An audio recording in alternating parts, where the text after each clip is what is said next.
Friends, मैं माधुरी श्रीवास और आज हम पढ़ने वाले हैं concept of plasma membrane. Okay, तो हम देख लेते हैं कॉन्सेप्ट। कॉन्सेप्ट मतलब होता है कि अवधारणा, ठीक है। कॉन्सेप्ट यानी अवधारणा। अवधारणा क्या कह रही है प्लाज्मा मेम्ब्रेन के बारे में, क्या अवधारणा है, ठीक है। इसको हम पढ़ लेते हैं। तो आइए देखते हैं। इसमें मैंने कुछ पॉइंट्स लिख रखा है। ओके, इसे मैं आपको समझा दूंगी और आप जो है इसको अपने भाषा में डेफिनेशन के रूप में या कॉन्सेप्ट को डेफिनेशन के रूप में लिख सकते हैं। ओके, तो पहला है एक्सटर्नल लेयर, ठीक है। एक्सटर्नल लेयर का मतलब होता है बाहरी परत, बाहरी परत, ठीक। फ्रेंड्स, मैं एक बात कहना चाहूंगी, मैंने जो ये पॉइंट टू पॉइंट लिखा है ना कॉन्सेप्ट के बारे में 7 पॉइंट लिखे हैं, ठीक। इन 7 पॉइंट को यदि आप याद रखो तो पूरा एक पेज कॉन्सेप्ट का आप लिख सकते हो। प्लाज्मा मेम्ब्रेन के जो कॉन्सेप्ट के बारे में आप पूरा एक पेज लिख सकते हो आराम से। देखिए, मैं एक एक चीज समझाते जाऊंगी तो क्या है, पॉइंट आपको याद रहेंगे तो उसके बारे में आपको अपने आप सेंटेंस बनाते बन जाएगा।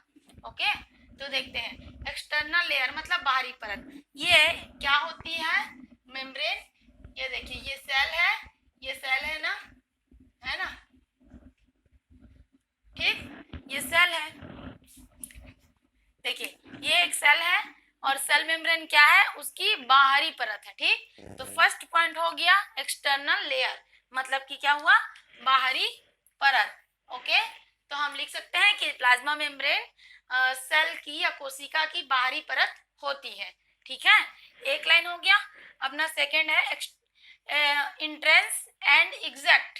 ओके, इंट्रेंस का मतलब होता है अंदर, इन मतलब होता है अंदर, तो देखिए यहां मैं लिख दूं अंदर, ठीक। इंट्रेंस मतलब अंदर, एग्जैक्ट मतलब बाहर, ठीक है। ओके, आप पॉइंट टू पॉइंट ही पढ़ने की कोशिश करिए। जब पॉइंट से पढ़ेंगे तो आपको पूरा रट्टा नहीं मारना पड़ेगा, आपको पॉइंट याद आए, मतलब कि आप अपना कॉन्सेप्ट या कोई भी डेफिनेशन या आंसर पूरा का पूरा सही सही लिख सकते हैं। तो देखिए, इंट्रेंस का मतलब ये जो इन है, इन मतलब हम बोलते हैं कि अंदर, तो यहाँ मैंने लिखा अंदर। एग्जैक्ट मतलब क्या होता है, बाहर, तो ये बाहर। अब मॉलिक्यूल मतलब होता है अणु, ओके। और आयन मतलब कि होता है, हम इसे आयन ही कहते हैं, है ना, ठीक। तो देखिए, ये जो सेल की जो मेम्ब्रेन है वो क्या करती है, अणु को, ठीक है, अणु को and ion, molecule and ion मतलब अणु को और आयन को क्या करती है, अंदर से बाहर और बाहर से अंदर। यहाँ मैं यदि एरो बना दूं, देखिए, तो आपको समझने में ज्यादा आसानी हो। देखिए, ये है ट्रिक पढ़ने का, ठीक है। ये मेरी अपनी ट्रिक है, अब आप जितना समझ सकते हैं समझ लीजिए, ठीक है। इन मतलब की होता है अंदर, एग्जैक्ट मतलब की होता है बाहर, मॉलिक्यूल्स मतलब अणु और आयन मतलब की आयन, ठीक है। तो ये जो प्लाज्मा मेम्ब्रेन है, ये प्लाज्मा मेम्ब्रेन है ये, ठीक है। ये सेल का बाहरी प्लाज्मा मेम्ब्रेन है ना।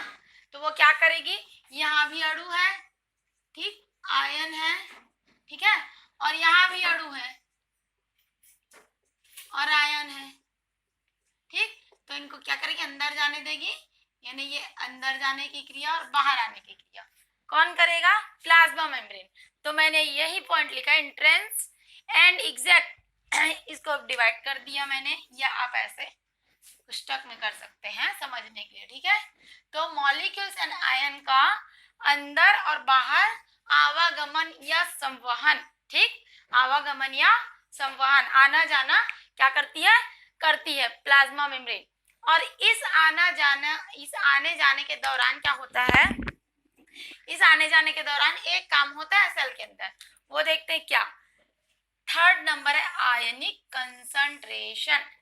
कंसंट्रेशन का मतलब होता है सांद्रता, हिंदी में मैं यहां लिखूं तो सांद्रता, ठीक, ये हो गया, ठीक। आयन मतलब कि आयन, आयनिक मतलब कि आयनों का, आयन मतलब कि सोडियम पोटेशियम मैग्नीशियम कैल्शियम, है ना, ये आयन है ना। तो ये आयनों का कंसंट्रेशन, बैलेंस, बैलेंस मतलब कि क्या होता है, बराबर रखना, है ना, मतलब ज्यादा भी ना हो और कम ना हो, उसको हम बैलेंस कहते हैं, ठीक है।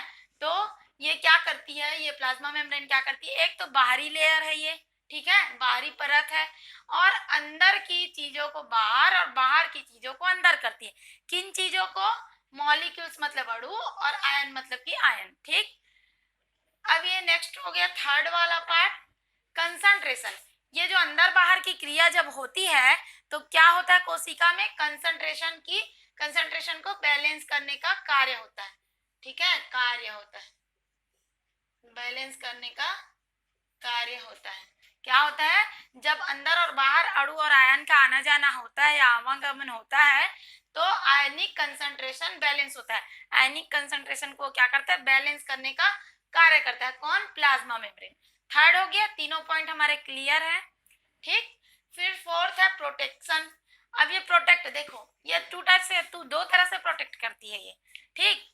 ये देखो ये सेल है ना, तो ये जो सेल साइटोप्लाज्म है वो सेल को तो प्रोटेक्ट कर रही है ना, पर ये अंदर वाले जो सेल है, मान लो यहाँ पर है माइटोकॉन्ड्रिया, ठीक, तो ये क्या करेगी, इसका तो रक्षण करेगी और इसका भी रक्षण करेगी, मतलब कि दोनों ही सेल को वो प्रोटेक्ट करती है और आकार प्रदान करती है। ये हमने पहले भी देखा था, ठीक। तो ये भी आ गया आपके कॉन्सेप्ट में, ये भी आ गया, प्रोटेक्शन भी हो गया, ठीक। ये तो अच्छे से सभी लोग समझ गए होंगे। अब आता है डायनेमिक। तो डायनेमिक का मीनिंग क्या होता है, मैं यहाँ पर लिख दूं, गतिज।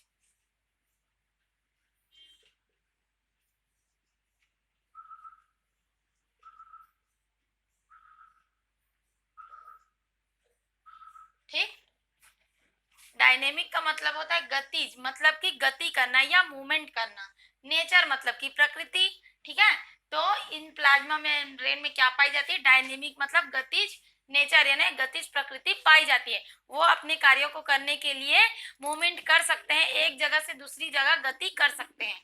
अब ये फोल्डेड का मतलब है कि वलयित होती है, मुड़ी हुई होती है, ठीक है।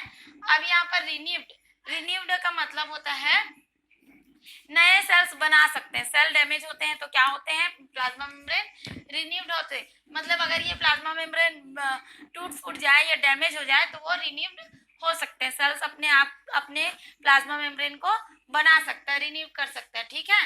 अब शेप चेंज, वो अपने कार्यों को करने के लिए अपनी आकृति को बदल सकता है, ठीक है। तो ये हो गया कॉन्सेप्ट प्लाज्मा मेम्ब्रेन। ये कॉन्सेप्ट के 7 पॉइंट यदि आप याद कर ले तो आपका 1 से 1.5 पेज तो आराम से ही भर जाएगा, ओके। तो आप इसे एग्जाम में आराम से लिख सकते हैं, ये पॉइंट टू पॉइंट याद करना ज्यादा बेहतर है, ओके। अब आइए देखते हैं composition, chemical composition of plasma membrane. ये जो प्लाज्मा मेम्ब्रेन है वो किन किन चीजों से मिलकर बना है ना, कौन कौन से केमिकल मिलकर प्लाज्मा मेम्ब्रेन की संरचना करते हैं, ये हम देख लेते हैं। तो फर्स्ट है प्रोटीन, ठीक है। ये देखो फर्स्ट है प्रोटीन, ये कितने परसेंट होती है, 50 to 75%, 50 से 75%। और ये जो प्रोटीन होती है ना, तो जो प्लाज्मा मेम्ब्रेन में जिस प्रकार की प्रोटीन होती है, जिस रूप में होती है, जिस रूप में कह सकते, ठीक, तो उस रूप, ठीक, प्लाज्मा मेम्ब्रेन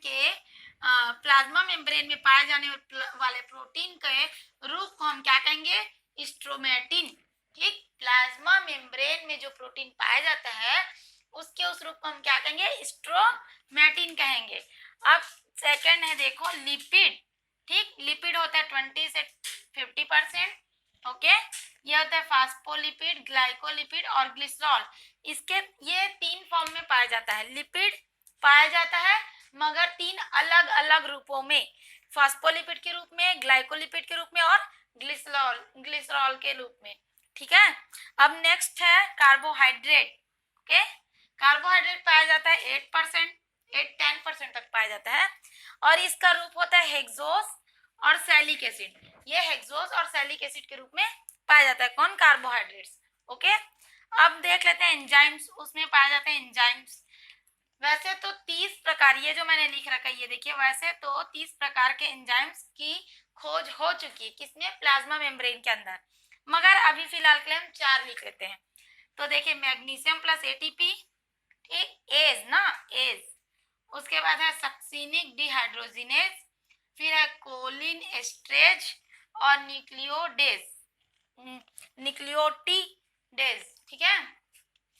तो ये क्या है, हमने आज की वीडियो में क्या देखा, कॉन्सेप्ट ऑफ प्लाज्मा मेम्ब्रेन, कि प्लाज्मा मेम्ब्रेन का कॉन्सेप्ट क्या बता रहा है उसके बारे में, और कंपोजिशन ऑफ प्लाज्मा मेम्ब्रेन, किन किन चीजों से मिलकर प्लाज्मा मेम्ब्रेन बना हुआ है, ठीक है। तो फ्रेंड, इसके नेक्स्ट वीडियो में हम पढ़ेंगे प्लाज्मा स्ट्रक्चर, ओके, कि प्लाज्मा का स्ट्रक्चर जो है इन चीजों से बना तो है, पर वो दिखता कैसे है और वो काम कैसे करता है, और हो सके तो उसके फंक्शन भी हम उसी वीडियो में पढ़ेंगे, ओके। तो फ्रेंड्स, यदि आपको मेरा वीडियो अच्छा लगता हो तो प्लीज लाइक करें, शेयर करें और मेरे चैनल को सब्सक्राइब करें ताकि आपको नोटिफिकेशन मिलती रहे। और प्लीज फ्रेंड, आप कमेंट बॉक्स में जाकर कमेंट जरूर करें, अच्छा हो तो भी कमेंट करें और बुरा हो तो भी कमेंट करें, बट यदि आप ये वीडियो देखते हैं तो कमेंट करना बिल्कुल ना भूलें। और प्लीज फ्रेंड, यदि आपको ये समझ ना आए हो तो प्लीज इसके पिछले वीडियोस आप देख लें। यदि आप नए व्यूअर हैं तो मेरे पिछले वीडियोस को आप देखें, उसके बाद ही आपको ये टॉपिक जो है समझ में आने लगेगा। Okay, thank you.